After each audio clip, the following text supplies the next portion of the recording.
Sebanyak 7.428 tenaga kesehatan di Banjarmasin dinyatakan sudah terdaftar dan terregistrasi sebagai sasaran awal untuk divaksinasi COVID-19 serentak di Indonesia pada 14 Januari 2021. Tenaga kesehatan yang menjadi garda terdepan penanganan COVID-19 ini divaksinasi pada tahap awal setelah pelaksanaan vaksinasi pimpinan One Forkopimda di lingkup Pemko Banjarmasin. Nah pemirsa, untuk kabar lebih lengkapnya bisa pian saksikan yang satu ini.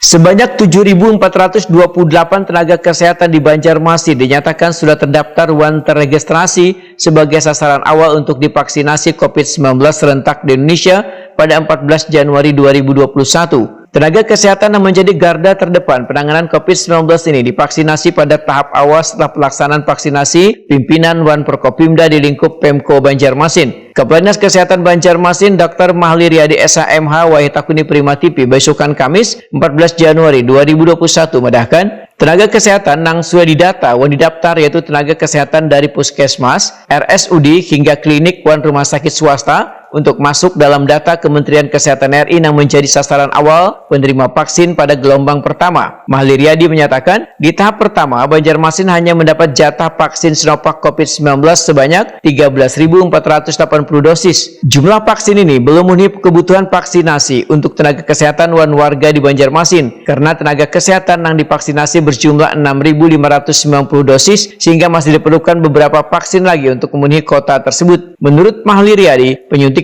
vaksin Sinovac COVID-19 akan dilakukan sebanyak 2 kali. Tahap kedua akan dilakukan 14 hari setelah penyuntikan vaksin pertama.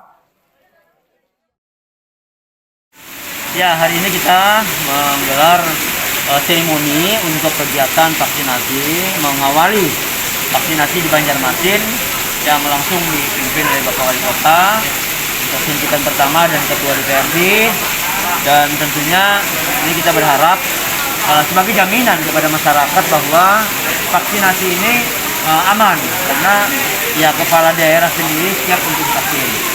Nah, kemudian jenis vaksin yang kita suntikan dipakai yaitu jenis vaksin Sinovac, ya, bantuan dari Kementerian Kesehatan, dan kita mendapatkannya sejumlah 13.480 vial.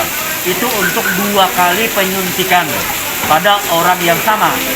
Ya, dan sasaran yang pertama tentu tenaga kesehatan yang akan kita suntik. Ya, sebenarnya tenaga kesehatan yang terdaftar itu jumlahnya adalah 7.498. Nah, dengan jumlah vaksin yang kita terima 13.480, itu berarti hanya bisa memvaksin 6.590 tenaga kesehatan. Jadi kita masih perlu beberapa vaksin untuk tenaga kesehatan. Sementara itu, gejala efek samping yang ditimbulkan setelah mendapat suntikan vaksinasi adalah mengalami gangguan pada daerah tubuh yang mendapat suntikan vaksin. Daya tahan tubuh akan meningkat namun kadang bersifat mutlak dan akan menimbulkan alergi. Namun Dinas Kesehatan telah mengantisipasinya dengan menyiapkan obat anti alergi.